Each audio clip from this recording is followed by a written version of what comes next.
Kita mulai saja acara yang pertama, yaitu pembukaan.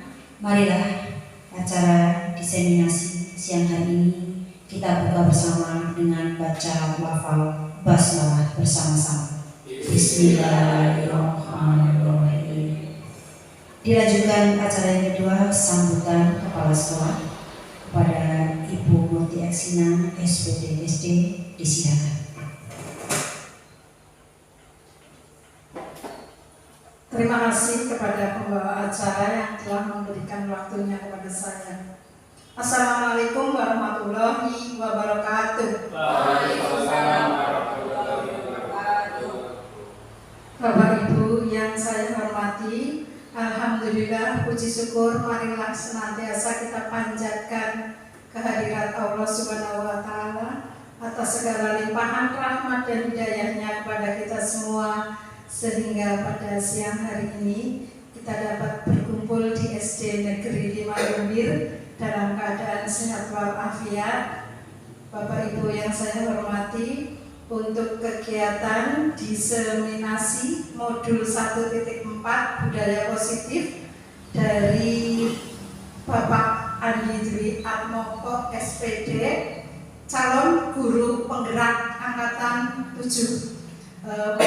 Untuk Bapak Ibu, silahkan untuk kegiatan ini kita ikuti dengan baik, dan kepada Bapak Andi kami persilahkan untuk mendiseminasikan modul budaya positif, dan mudah-mudahan nanti kegiatan ini dapat bermanfaat bagi kita semua dan dapat dipraktekkan, diterapkan pada semua warga sekolah di SD Negeri 5 Lumbir dapat berbudaya positif. Kiranya dari saya cukup. Billahi taufiq wal hidayah. Wassalamualaikum warahmatullahi wabarakatuh.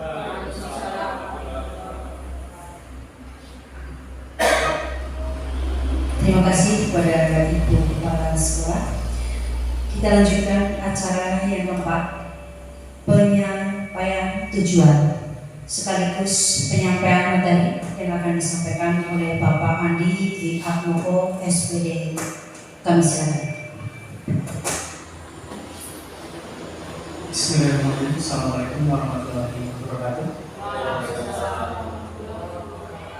Yang terhormati Ibu Kepala SD Negeri 5 Lumbir, yang saya hormati rekan-rekan guru, Bapak dan Ibu guru SD Negeri 5 Lumbir, pada siang hari ini perkenankan saya untuk melaksanakan diseminasi. Tujuan dari diseminasi ini adalah menyampaikan materi tentang budaya positif dan memperkenalkan kepada warga sekolah agar nantinya seluruh warga sekolah itu dapat berusaha untuk menerapkan budaya positif dalam kehidupan di sekolah.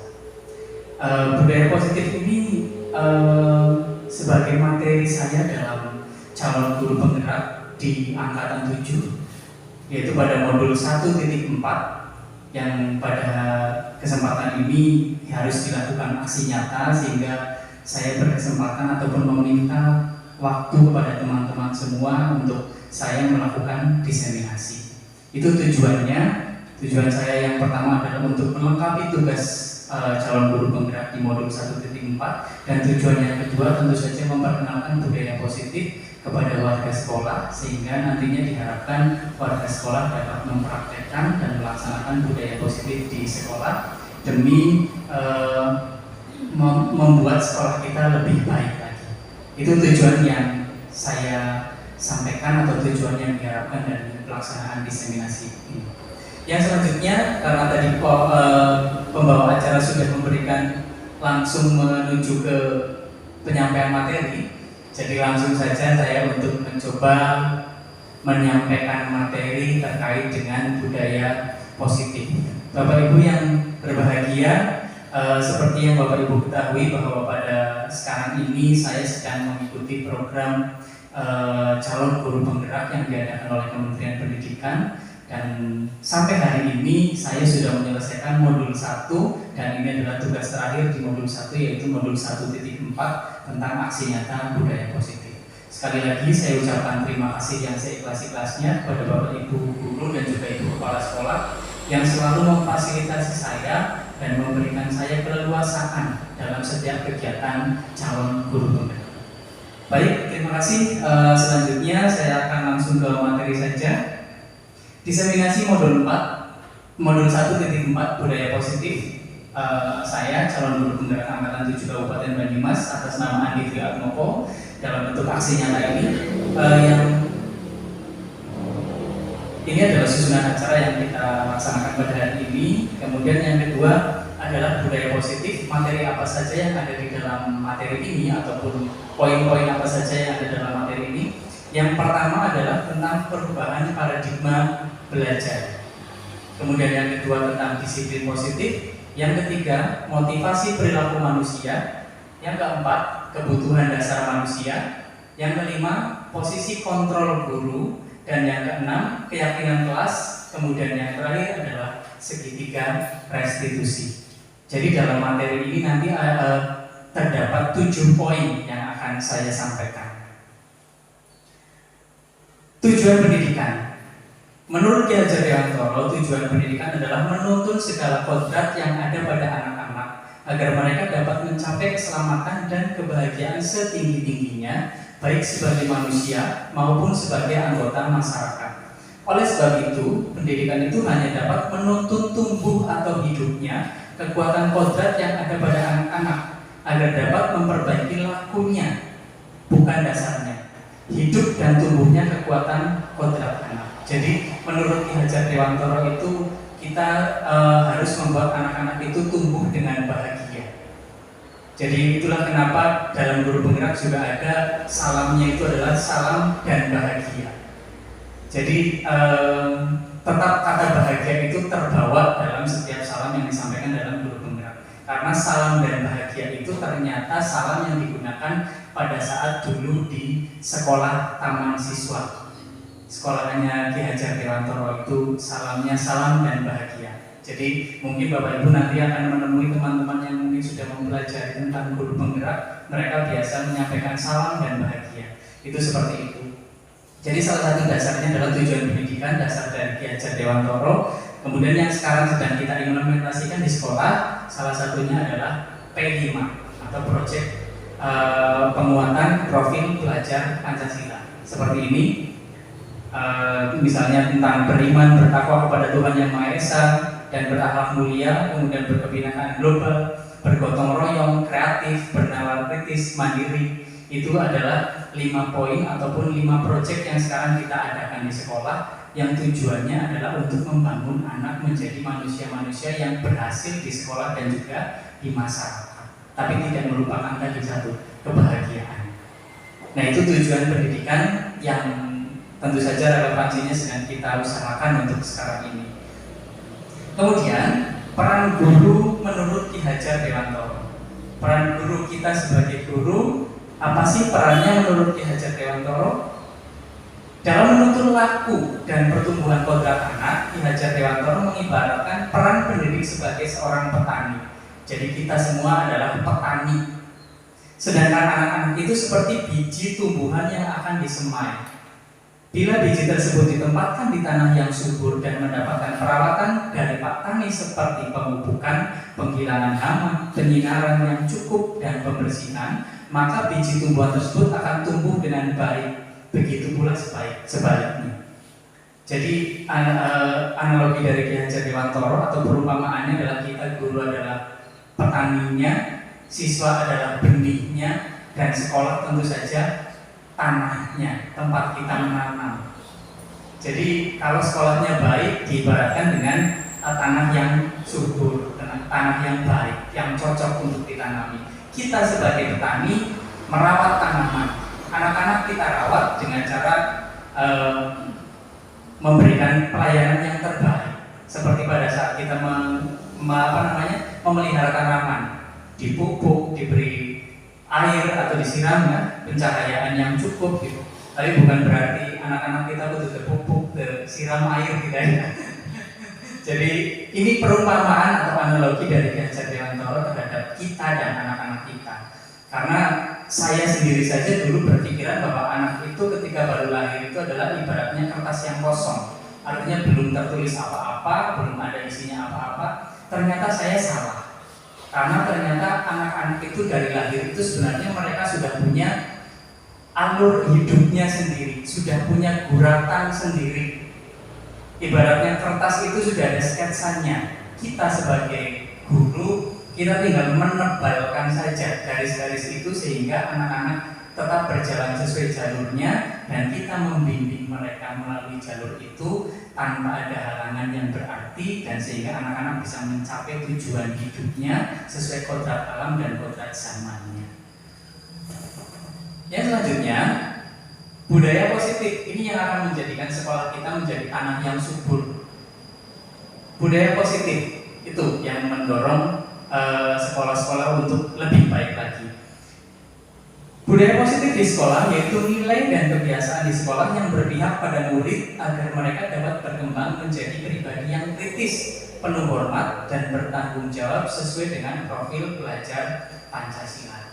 Jadi tidak lepas antara budaya positif dengan profil belajar Pancasila yang tadi saya sampaikan, bahwa ketika budaya positif itu berhasil kita jalankan, tentu saja profil belajar Pancasila juga bisa kita implementasikan di sekolah dengan baik.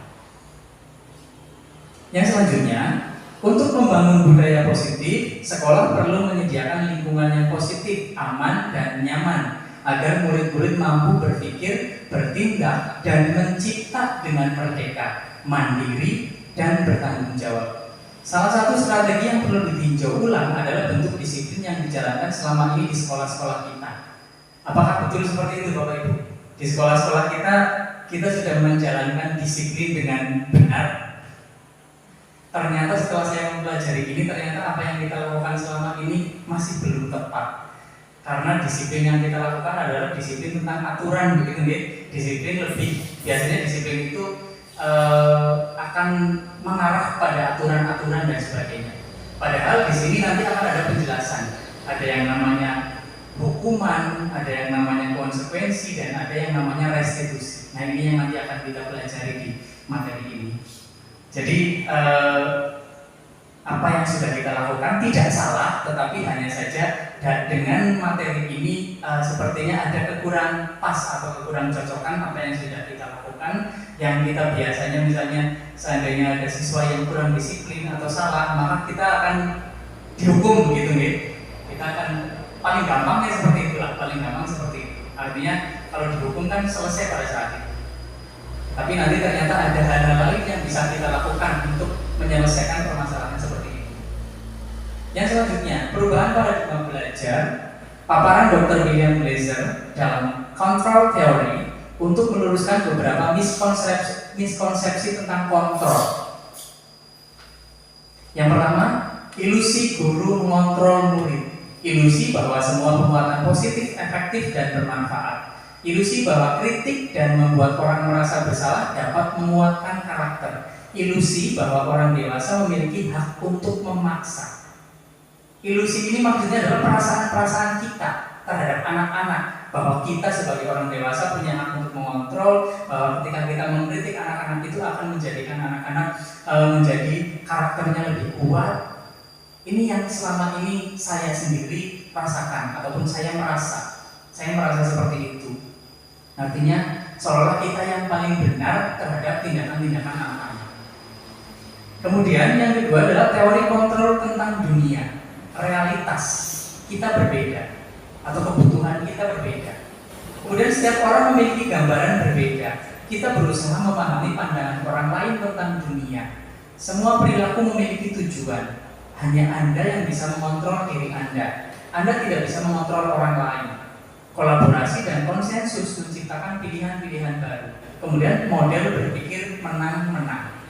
Maksudnya adalah ini yang seharusnya kita jalankan. Kita menyadari bahwa realitas kita berbeda. Artinya kebutuhan setiap manusia berbeda-beda.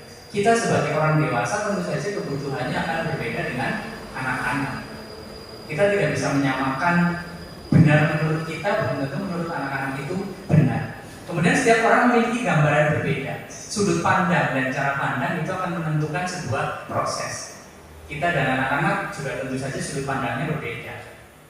Kemudian kita berusaha memahami pandangan orang lain tentang dunia. kita juga harus berusaha untuk menerima perbedaan pandangan dari orang lain. Kemudian, semua perilaku memiliki tujuan. Artinya kadang perilaku yang salah pun ada tujuannya pasti. Jadi semua perilaku pasti ada tujuannya. Kemudian hanya Anda yang bisa mengontrol diri Anda. Begitupun anak-anak. Kita tidak bisa mengontrol mereka, walaupun pada saat itu mungkin anak-anak manut atau nurut dengan kita, tapi ternyata sebenarnya kita sedang mengalami ilusi gitu, bahwa kita sebenarnya tidak sedang mengontrol mereka. Anda tidak bisa mengontrol orang lain tentu saja. Kolaborasi dan konsensus menciptakan pilihan-pilihan baru. Artinya ketika kita berpikir sendiri, ruang pandang kita hanya terbatas apa yang kita tahu saja. Tapi ketika kita berkolaborasi dan melakukan konsensus, kita akan mendapatkan pandangan-pandangan baru dari pola pemikiran orang lain. Artinya kita mendapatkan informasi baru dan juga ide-ide baru dari teman-teman yang lain, bahkan juga dari anak-anak. Kemudian model berpikir menang-menang, maksudnya adalah win-win solution. Kalau dalam sebuah permasalahan dari lebih dari satu orang, kita mencoba mencari solusi yang bisa semuanya jadi menang. Semuanya menang, jadi menang-menang, tidak ada yang dikalahkan. Win-win solution atau solusi yang memenangkan keduanya. Jadi tidak ada yang merasa dikalahkan, jadi semuanya mendapatkan kemenangan. Artinya untung semua. Kalau bisa jangan ada yang dirugikan. Itu perubahan paradigma belajar. Kemudian makna kata disiplin, di sini disiplin positif. Kebanyakan orang menghubungkan kata disiplin dengan tata tertib yang teratur dan kepatuhan pada peraturan. Kata disiplin juga sering dihubungkan dengan hukuman. Padahal itu sungguh berbeda, karena belajar tentang disiplin positif tidak harus dengan memberi hukuman. Justru itu adalah salah satu alternatif terakhir dan kalau perlu tidak digunakan sama sekali.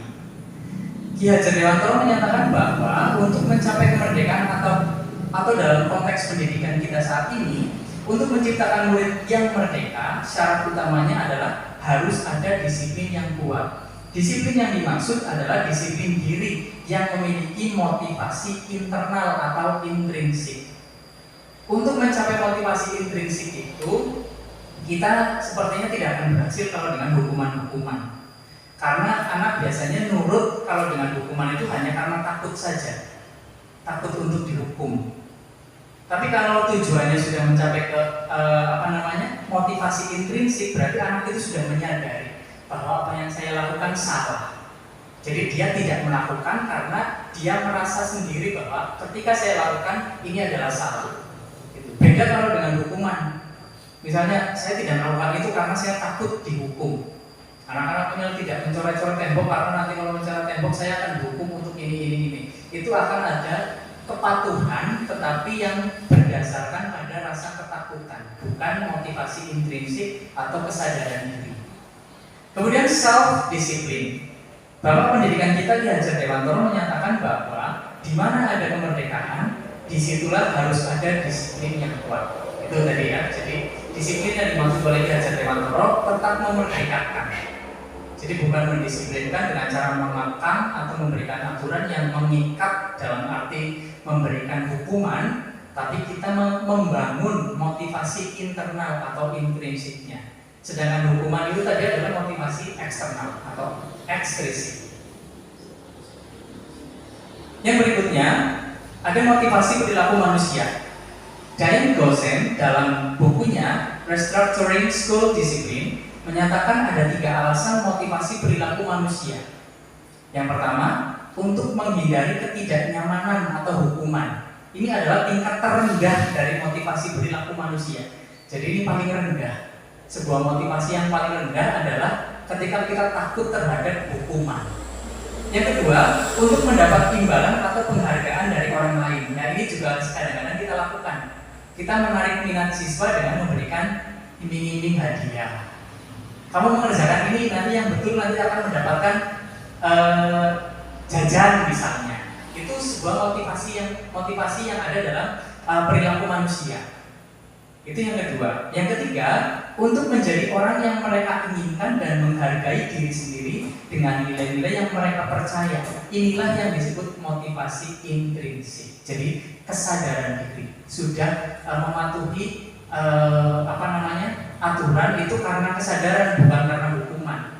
karena mereka tahu bahwa oh ini tidak baik, ini kurang pas kalau saya lakukan. Dan ini adalah motivasi intrinsik. Itu menurut Diane Gosen dalam bukunya Restructuring School Discipline. Kemudian yang selanjutnya, kebutuhan dasar manusia. Ada sebuah kondisi. Ibu Ambar, guru wali kelas 2A di SD Pelita Hati, sedang bingung menghadapi ulah salah satu murid di kelasnya, Doni. Beberapa anak di kelas 2A telah datang padanya dan mengeluhkan Doni yang seringkali meminta bekal makan siang mereka dengan paksa. Jika Anda menghadapi situasi seperti Ibu Ambar, apa yang akan Anda lakukan? Menurut Anda kira-kira apa alasan Doni melakukan itu? Nah, dalam kehidupan kita sebagai manusia, kita mempunyai 5 kebutuhan sebenarnya. Yang pertama adalah belonging, yang kedua power, kemudian freedom, fun, dan survival. Kebutuhan hidup, cinta dan kasih sayang, penguasaan, kebebasan, dan kesenangan. Ini sebenarnya kebutuhan pokok manusia. Disadari atau tidak, dipahami atau tidak oleh kita, inilah kebutuhan kita. Kebutuhan bertahan hidup, survival. Tentu saja kita semua bekerja, kemudian mendapatkan penghasilan, itu salah satunya untuk bertahan hidup. Kemudian cinta dan kasih sayang. Kita tidak bisa hidup sendiri. Bahkan kita di sekolah saja kita saling menyayangi. Begitupun Bapak Ibu di rumah punya keluarga dan sebagainya, punya suami, istri, anak, itu bentuk sebuah kebutuhan kasih sayang. Kemudian penguasaan, kebutuhan pengakuan atas kemampuan. Ketika kita mempunyai suatu kemampuan, kita tentu berharap orang lain juga mengakui itu, bahwa kita mampu dalam melakukan hal itu. Kemudian kebebasan, kebutuhan akan pilihan. Jadi kita punya kebebasan, kita berharap punya kebebasan untuk memilih dalam melakukan tindakan apapun. Kemudian kesenangan, kesenangan ya hiburan lah. Weekend kita kerja Senin sampai Jumat, Sabtu Minggu Bapak Ibu bersih. Itu kan sebuah kebutuhan kesenangan, healing begitu nih. Istilah-istilah kan kok healing maringene itu salah satu kebutuhan kita sebagai manusia. Mesir, sedih misalnya, seperti itu. Jadi kita itu salah satu kebutuhan kita. Memang tidak bisa dihindari. Jadi tidak salah kalau misalnya seseorang pengen mesir, pengen healing, itu memang kebutuhan manusia, kebutuhan pokok. Kemudian yang ini, kebutuhan bertahan hidup. Dalam kasus Doni tersebut, apabila jawaban Doni ketika ditanya oleh Ibu Ambar adalah karena ia lapar, tadi Doni kan memaksa meminta bekal makan siang dari teman yang lain, kemudian ditanya oleh Ibu Ambar misalnya kenapa melakukan itu, kalau dia menjawab lapar dan orang tuanya tidak membawakannya bekal makan siang, maka kebutuhan dasar yang sedang berusaha dipenuhi oleh Doni adalah kebutuhan untuk bertahan hidup atau survival. Karena kencot, karena lapar, tidak bawa bekal, sehingga dia melakukan tindakan meminta dengan paksa terhadap teman. Itu salah satu menunjukkan kebutuhan hidup, yaitu survival atau bertahan hidup. Kemudian kebutuhan cinta dan kasih sayang. Dalam kasus tersebut, apabila Doni menjawab bahwa alasannya mengambil bekal temannya karena dia merasa senang temannya jadi memperhatikan dia, ketika temannya melaporkan tindakannya itu pada gurunya dan gurunya memberitahu orang tuanya sehingga orang tuanya jadi memperhatikan dia, maka kebutuhan dasar yang sedang dipenuhi Doni adalah kebutuhan akan cinta dan kasih sayang. Don, kenapa kamu ambil bekal makanan? Karena saya pengen bekal, tidak dibawakan bekal oleh orang tua, saya mencari perhatian teman, misalnya seperti itu berarti dia sedang mencari kasih sayang. Kemudian yang ketiga adalah tentang kebutuhan penguasaan. Dalam kasus tersebut, apabila jawaban Doni adalah dia merasa hebat karena temannya jadi takut dengan dia dan menuruti keinginannya, maka sebetulnya Doni sedang berusaha memenuhi kebutuhan dasarnya akan kekuasaan. Ini biasanya anak-anak banyak yang seperti ini, medeni kancane, merasa senang ketika jahili kancane, pengen supaya temannya takut, itu berarti dia sedang memenuhi kebutuhan kekuasaan. Kekuasaan anak-anak masih sepele ini, sebatas seperti itu, belum kekuasaan yang lain. Kemudian kebutuhan kebebasan. Bila jawaban Doni dalam kasus di atas adalah bahwa dia merasa bosan dengan makanan dari rumah karena ibunya selalu membawakan bekal yang sama. Oleh karena itu dia ingin mencoba makanan-makanan teman-temannya yang beraneka ragam. Maka Doni sedang berusaha memenuhi kebutuhannya akan kebebasan atau freedom. Dia pengen makan apa saja, tidak sebatas yang dibawakan oleh orang tuanya. Gitu. Yang berikutnya, kebutuhan kesenangan. Dalam kasus tersebut, bila Doni menjawab bahwa ia melakukan karena iseng saja dan ia menikmati ekspresi wajah teman-temannya yang kesal karena diambil makanannya dan menurut dia ekspresi teman-temannya itu lucu, maka berarti Doni sedang berusaha memenuhi kebutuhannya akan kesenangan. Bercanda sebenarnya kalau seperti ini, hanya arahnya mungkin teman-temannya kesal. Dia sedang memenuhi kebutuhan kesenangannya, senang naik kancane jengkel, naik kancane merengut, dia merasa senang, meledek. Nah ini kebutuhan kesenangan yang mungkin tidak sama dengan kita kesenangannya plesir, giling-giling dan lain-lain. Nah si Doni ini mungkin hanya sebatas itu pun dia sudah senang. Kalau di sini ada nih Pak, ada ya, ya pasti ada nih Pak. Dan oh ya, ini juga kadang-kadang sebagai objek kesenangan kita nih Pak, sebagai objek kesenangan kita. Kemudian dalam hal seperti itu, kita sebagai guru sebenarnya mempunyai pusat kontrol. Ada pusat kontrol yang bisa kita lakukan. Apakah sudah sesuai dengan kita atau tidak? Atau nanti Bapak Ibu guru bisa merefleksi diri atau menilai diri sendiri bahwa saya termasuk pusat kontrol yang mana? Sebagai pusat kontrol yang mana? Contoh yang pertama, pusat kontrol guru sebagai penghukum. Seorang penghukum biasa menggunakan hukuman fisik maupun verbal. Ini secara umum paling banyak adalah ini. Secara hukum secara fisik ataupun verbal. Verbal itu berarti secara bicara, secara omongan. Itu kita menghukum. Itu paling mudah memang, kita memang paling mudah seperti itu. Yang kedua, membuat orang merasa bersalah. Pada posisi ini biasanya guru akan bersuara lebih lembut. Ibu-ibu ini misalnya di kelas, apa kamu gak kasihan dengan guru kalau kamu melakukan itu? Itu kan anak-anak jadi merasa, oh iya ya, yang salah kalau guru. Itu kontrol sebagai pembuat rasa bersalah. Apakah kamu kalau melakukan seperti ini nanti guru sampaikan ke orang tua? Apa kamu tidak kasihan dengan orang tuamu? Ini adalah pusat kontrol pembuat rasa bersalah. Yang ketiga, pusat kontrol sebagai teman. Guru pada posisi ini tidak akan menyakiti murid, namun akan tetap berupaya mengontrol murid melalui persuasi, pendekatan. Jadi Bapak Ibu guru yang misalnya kepada siswa ataupun murid yang nakal mungkin lebih didekati, kemudian mengobrol selayaknya teman, artinya tidak memberi hukuman tetapi menggali informasi, kemudian kita berbagi informasi itu, maka pusat kontrol kita adalah sebagai teman. Yang keempat, monitor atau pemantau. Memonitor berarti mengawasi. Pada saat kita mengawasi, kita bertanggung jawab atas perilaku orang-orang yang kita awasi. Jadi kita mengawasi anak-anak. Kita menjadi pemantau, memperhatikan apa yang dilakukan oleh anak-anak, salah atau benar dan lain-lain. Yang kelima, manajer. Posisi terakhir adalah manajer. Posisi mentor, di mana guru berbuat sesuatu bersama dengan murid, mempersilahkan murid mempertanggungjawabkan perilakunya, mendukung murid agar dapat menemukan solusi atas permasalahannya sendiri. Jadi kita hanya memandu saja.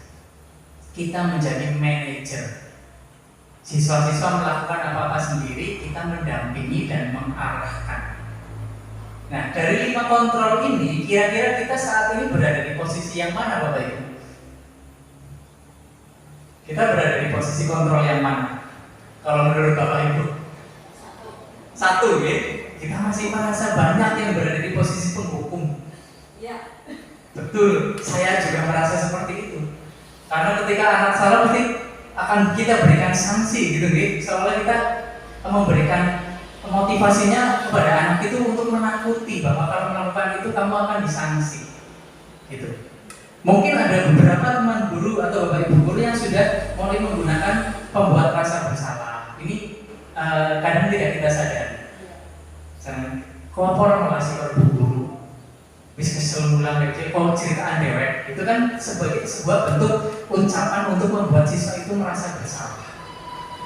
Sebagai teman, ya saya kira banyak, ataupun ada beberapa guru teman kita yang menganggap siswa-siswa sebagai teman cerita. Itu saya juga berusaha untuk menjadi teman, karena apalagi kelas 6 siswanya sudah lumayan besar-besar, jadi sudah bisa diajak ngobrol.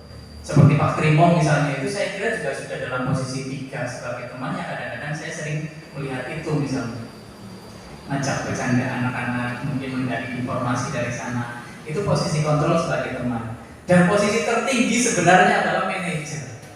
Ini yang sebenarnya harus dituju, kita tuju ke sana. Sebagai orang yang bisa manage anak-anak, sehingga tanpa kita takut-takuti, tanpa kita paksa, anak-anak sudah bisa nurut dengan kita. Salah satunya dengan memberikan contoh apa yang kita lakukan, sehingga anak-anak bisa melakukan berdasarkan apa yang dia lihat. Itu posisi kontrol guru. Kemudian keyakinan kelas. Untuk membuat sekolah kita menjalankan budaya yang positif, ini kita perlu melakukan ini sebenarnya.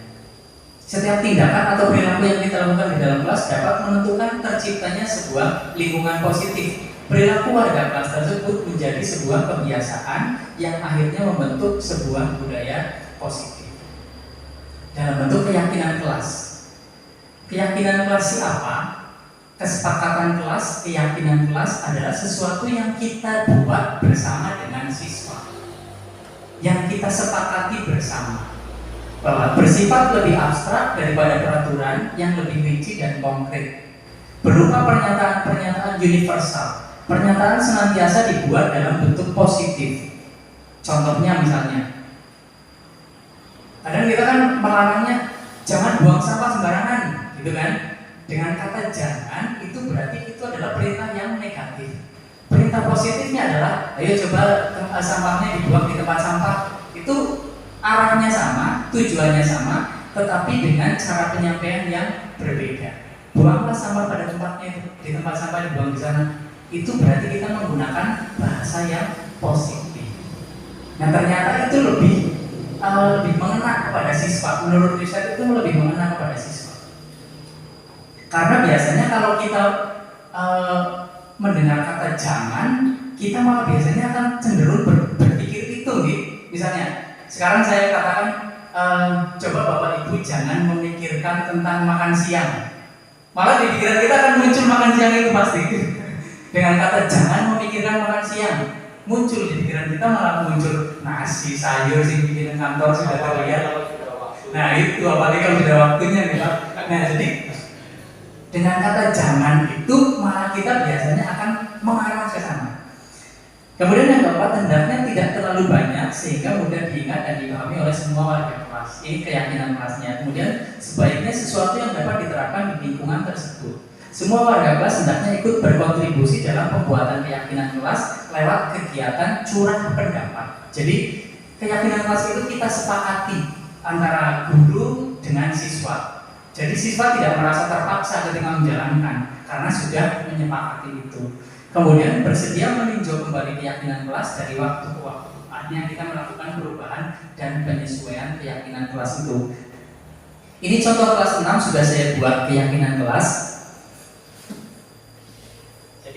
Ini salah satu contohnya keyakinan kelas yang sudah saya buat dengan siswa kelas 6. Yang ini nanti akan ditempel di kelas dan kemudian akan menjadi patokan oleh siswa-siswa bahwa saya sudah pernah menyepakati ini, sehingga nanti anak-anak mungkin bisa lebih untuk menghindari hal-hal yang tidak sesuai dengan kesepakatan kelas. Yang berikutnya, ini segitiga restitusi.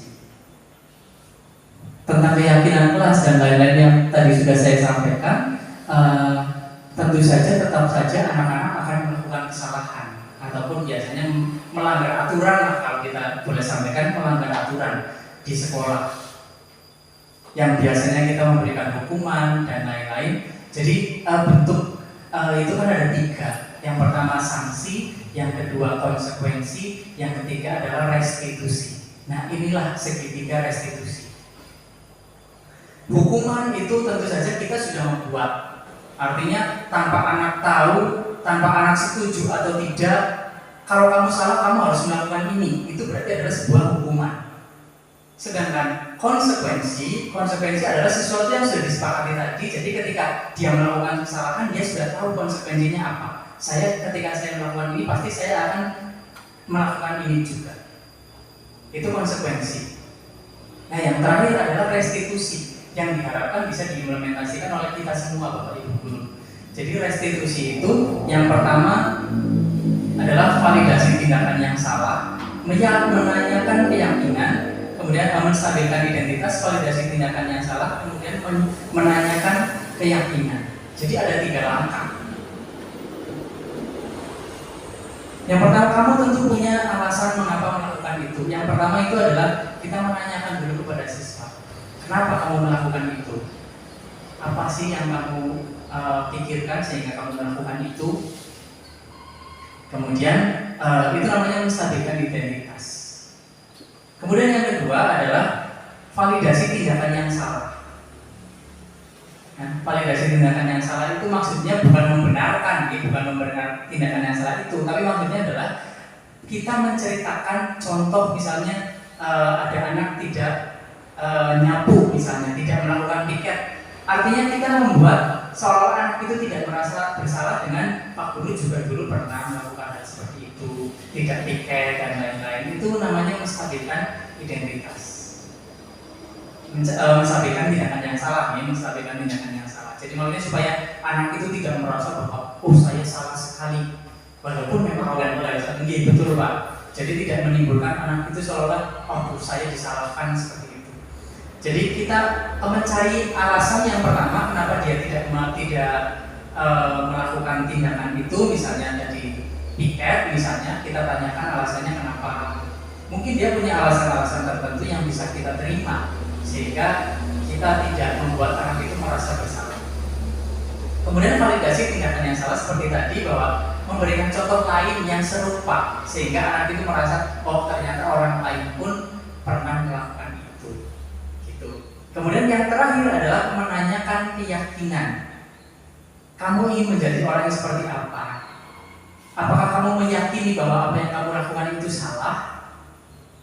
Kalau dia sudah meyakini, iya Pak, yang saya lakukan salah, baru kita arahkan ke hal yang lebih baik atau yang benar. Syukurlah kalau kamu sudah meyakini bahwa yang kamu lakukan salah, berarti nanti ke depannya kamu harus bisa lebih baik lagi memperbaiki kesalahan yang sudah dilakukan.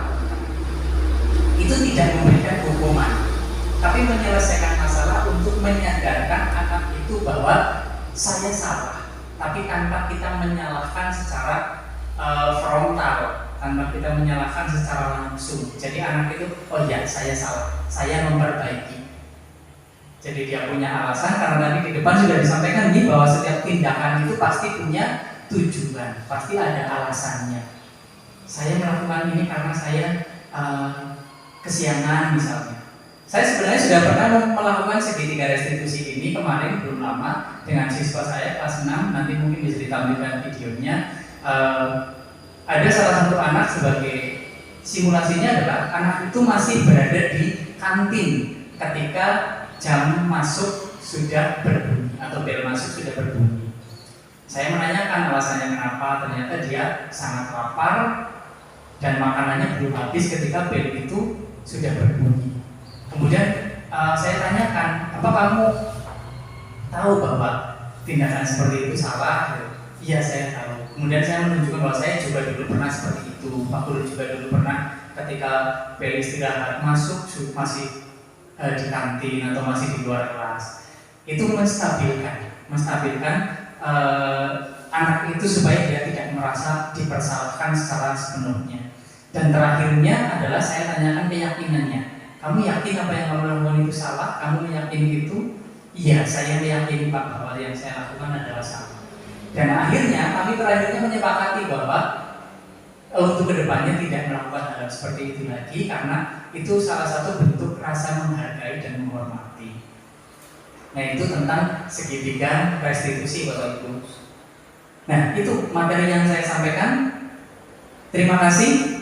Apa yang saya sampaikan semoga nanti bisa kita diskusikan kembali sehingga bisa kita implementasikan di SD Negeri 5 Lumbir, sehingga budaya positif dapat kita jalankan di sekolah kita, dan kita berharap semoga anak-anak menjadi benih-benih yang tumbuh dengan baik di sekolah sebagai tempat menanam yang baik, dan kita sebagai petani bisa merawat tanaman itu menjadi tanaman yang tumbuh subur dan berbuah. Tentu saja harapannya nanti ke depan anak-anak bisa menjadi manusia-manusia yang bahagia, bermanfaat di sekolah dan di masyarakat. Itulah materi yang saya sampaikan. Bahwa ada yang mau ditanyakan, nanti saya serahkan kepada Bu Uji sebagai moderator untuk menampung pertanyaan-pertanyaan dari Bapak Ibu. Kalau nanti bisa saya jawab, akan saya jawab. Kalau belum bisa saya jawab, nanti kita cari solusinya bersama-sama atau kita diskusikan kembali. Demikian materi yang saya sampaikan. Terima kasih. Tergerak, bergerak, dan menggerakkan, itu semoga bisa juga menjadi moto kita semua. Salah satunya sekarang ini kita sedang, Bapak Ibu mungkin tergerak, ini saya sedang bergerak, dan semoga nanti kita semua bisa menggerakkan orang lain untuk menjalankan budaya positif. Sekian, billahi taufiq wal hidayah. Wassalamualaikum warahmatullahi wabarakatuh.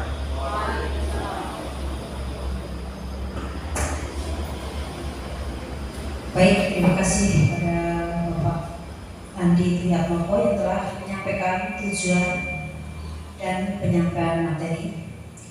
Ibu Bapak yang berbahagia, kita lanjutkan acara yang kelima, diskusi. Dilanjutkan tanya jawab. Kesempatan siang hari ini kami beri kesempatan kepada 4 penanya pertama. Monggo, siapa dulu yang pertama? Ya, yang pertama Bapak Har. Yang kedua Ibu Esi, ya. Yang ketiga Ibu Idan. Yang keempat Bapak Sutrimo. Ya, baik. Kita beri kesempatan kepada penanya pertama, Bapak Hartoyo.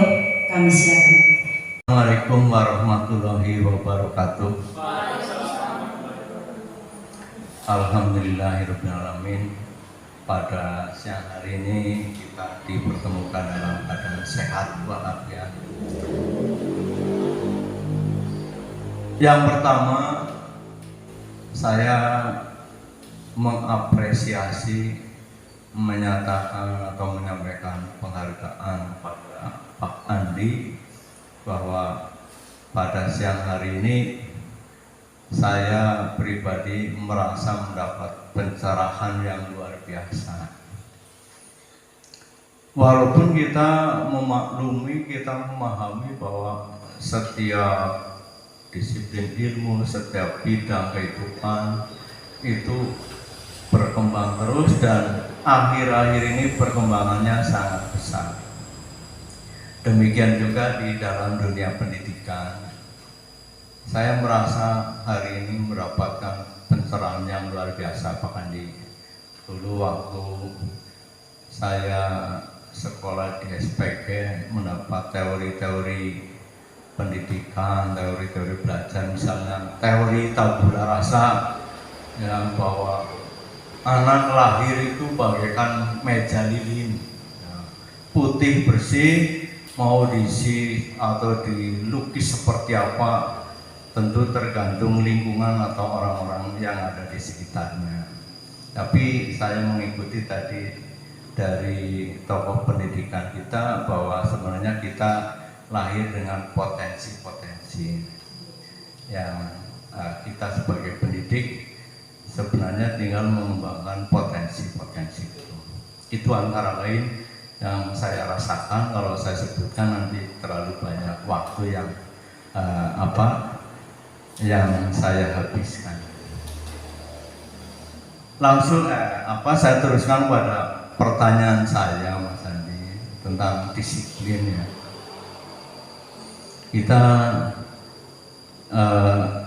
yang sering kita rasakan, kita alami, kita lakukan itu lebih banyak disiplin yang memaksakan.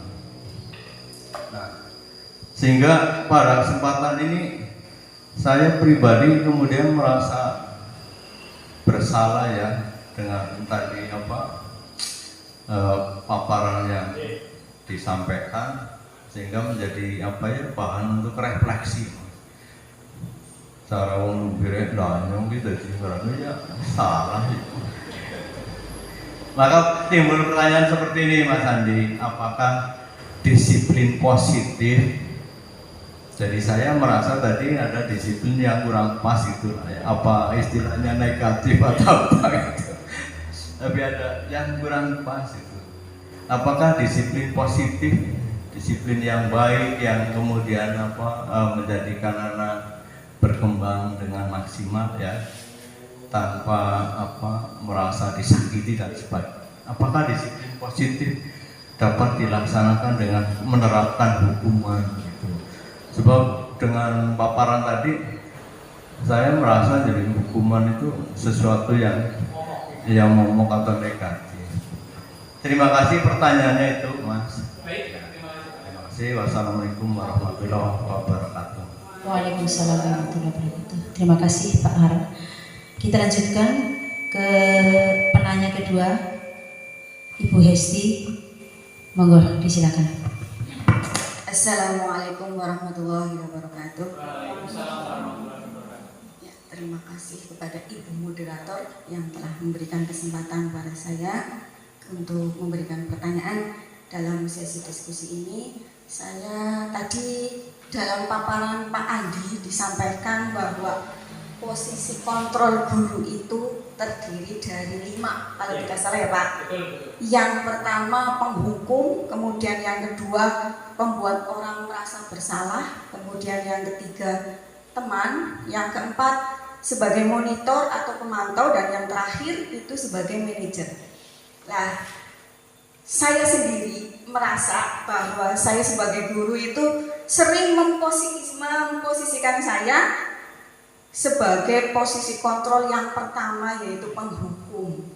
Lah, iya, jujur nih Pak. Nah, menurut Bapak itu posisi kontrol yang paling sesuai untuk guru itu yang mana? Kemudian dari posisi kontrol yang paling sesuai itu bagaimana cara atau kiat-kiatnya agar kami sebagai guru bisa memposisikan tersebut, gitu.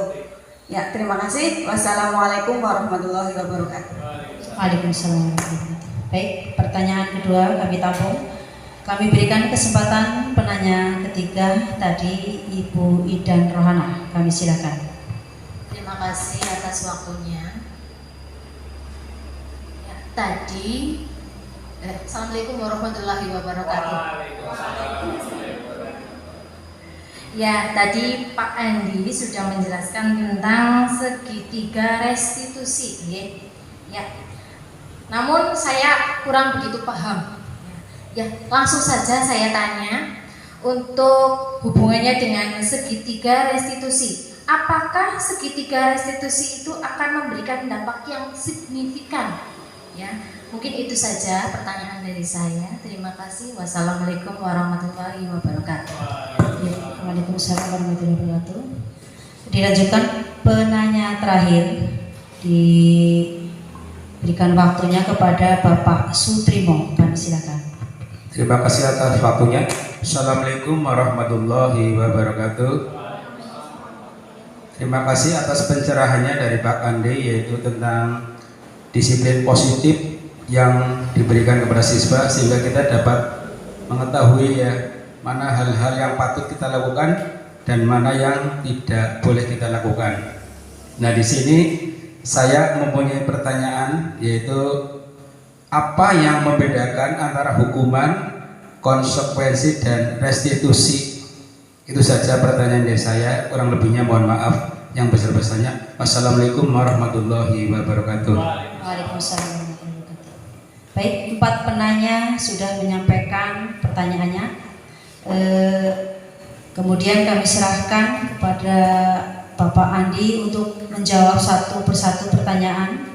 Yang pertama dari Bapak Hartoyo. Pertanyaannya adalah, apakah disiplin positif dapat dilaksanakan dengan menerapkan hukuman pada siswa? Monggo, Pak Andi. Baik, terima kasih Bu Uci untuk moderator dalam kegiatan ini.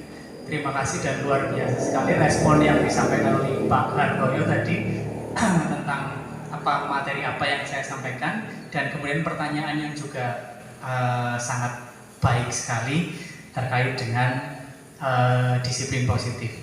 Jadi disiplin positif bisa diterapkan menggunakan hukuman, begitu nggih Bu Uci?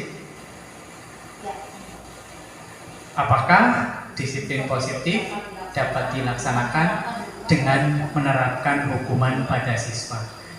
Berdasarkan materi yang tadi kita pelajari Bapak Ibu, yang tadi saya sampaikan bahwa disiplin positif itu sebisa mungkin menghindari hukuman.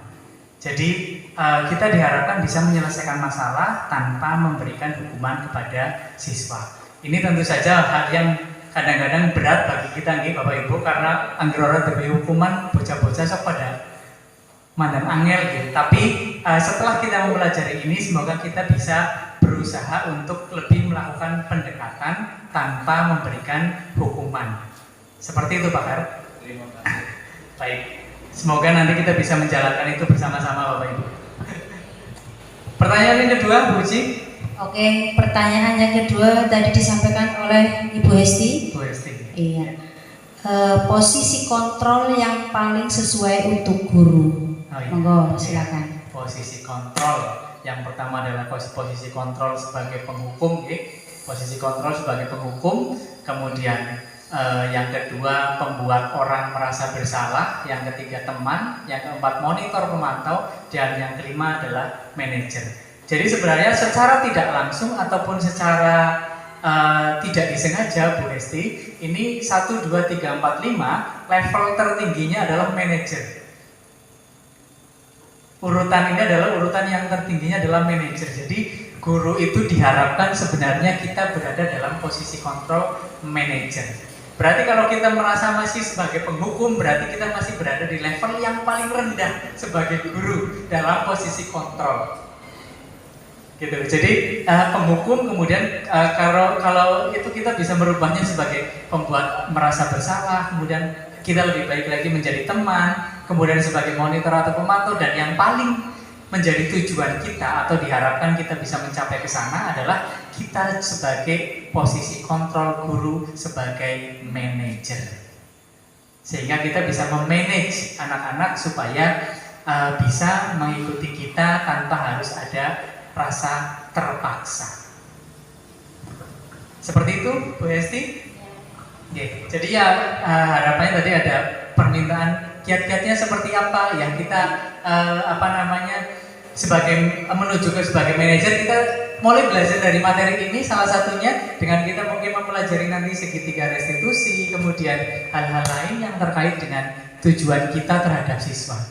Nanti kita belajar bersama lah, saya juga masih dalam proses belajar. Kita nanti lebih banyak berdiskusi dan membicarakan masalah ataupun membicarakan tentang ini, sehingga kita semua bisa menjalankan ataupun meningkat dari posisi kontrol guru sebagai penghukum menjadi level-level berikutnya. Begitu Bu Uci, terima kasih.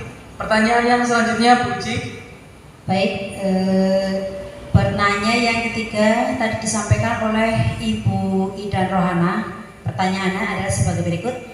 Apakah segitiga restitusi akan memberikan dampak yang signifikan? Monggo Pak Andi. Oke. Apakah segitiga restitusi akan memberikan dampak yang signifikan? Apakah selalu berhasil? Begitu salah satunya mungkin begitu nih Bu Dan. Kalau selalu berhasil tentu saja tidak. Pasti ada saja kegagalan dalam kita menyelesaikan masalah dengan cara segitiga restitusi. Tapi dampak yang signifikan ketika itu berhasil dan itu kita jalankan, tentu saja proses pendekatan kita terhadap siswa juga akan berubah, akan berbeda. Anak-anak juga tentu akan merasa menerima perlakuan yang berbeda. Kalau tadinya kita misalnya anak-anak itu takut, tapi ketika kita menggunakan segitiga restitusi, anak-anak akan merasa dekat dengan kita, menyadari oh saya salah, tetapi dia tidak merasa divonis atau disalahkan secara brutal lagi, secara langsung gitu. Nah itu dampaknya yang paling terasa seperti itu mungkin Bu, dan mungkin akan membangun komunikasi kita dengan siswa lebih baik, kedekatan kita dengan siswa juga lebih baik. Seperti itu. Baik, terima kasih Bu. Dan yang terakhir nih Bu Uci, pertanyaan keempat. Iya.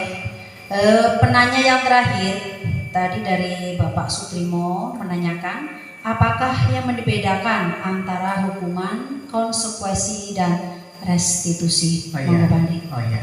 Tadi dalam penyampaian saya sedikit sudah menyinggung itu, sudah menyinggung tentang hukuman, konsekuensi, dan restitusi. Jadi kalau hukuman itu tadi sudah disampaikan bahwa anak-anak itu tidak ikut terlibat dalam menentukan apa yang ketika saya salah maka saya dihukum ini. Itu sudah kita guru yang menentukan. Siswa tidak tahu apa-apa, intinya kalau salah pasti saya dihukum, tapi hukumannya adalah guru yang menentukan.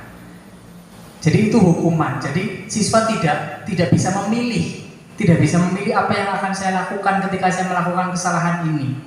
Tapi kalau konsekuensi itu adalah sebuah kesepakatan yang sudah kita bangun bersama dengan anak, bahwa ketika kamu melakukan ini berarti kamu konsekuensinya seperti ini. Ketika kamu salah seperti ini maka kamu harus melakukan ini. Itu sudah ada, anak itu sudah tahu sebelumnya. Jadi itu konsekuensi. Kemudian restitusi adalah kita memberikan pilihan-pilihan kepada anak. Ketika dia melakukan tindakan ini maka kita memberikan pilihan apa yang akan kamu lakukan selanjutnya untuk memperbaiki itu. Jadi itu adalah restitusi. Jadi anak punya pilihan. Oh, karena saya tadi melakukan ini berarti saya salah dan saya mau ini sajalah. Untuk memperbaikinya saya akan melakukan ini. Itu restitusi. Begitu Pak Trimo untuk pertanyaan yang keempat, pertanyaan yang membuat saya harus berpikir untuk menjelaskan. Terima kasih teman-teman untuk pertanyaannya. Sudah 4 diuji? Sudah selesai. Baik, terima kasih. Terima kasih untuk teman-teman atas apresiasi dan juga respon yang sangat luar biasa terkait dengan materi yang sudah saya sampaikan. Selanjutnya saya serahkan kepada Bu Uji. Ya, terima kasih. Kita lanjutkan acara yang ke-6, kesimpulan.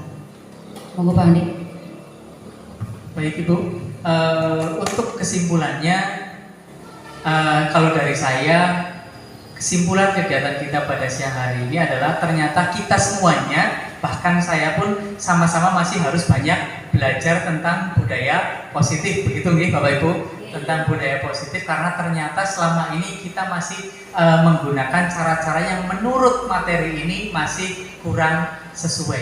Kesimpulannya, kita masih harus banyak belajar tentang budaya positif dan nantinya kita semoga bisa menerapkan dalam kehidupan kita di sekolah bersama warga sekolah secara keseluruhan, dan saya juga masih harus belajar lagi mendalami materi tentang budaya positif sehingga nanti kita bisa sharing dan bisa berbagi dan melakukan tindakan-tindakan yang mengarah kepada budaya positif. Itu menurut saya. Mungkin ada masukan ataupun kesimpulan yang lain dari Ibu Kepala Sekolah? Monggo Ibu. Atau Bapak Ibu yang lain? Atau Bapak Ibu yang lain? Oke, monggo Pak.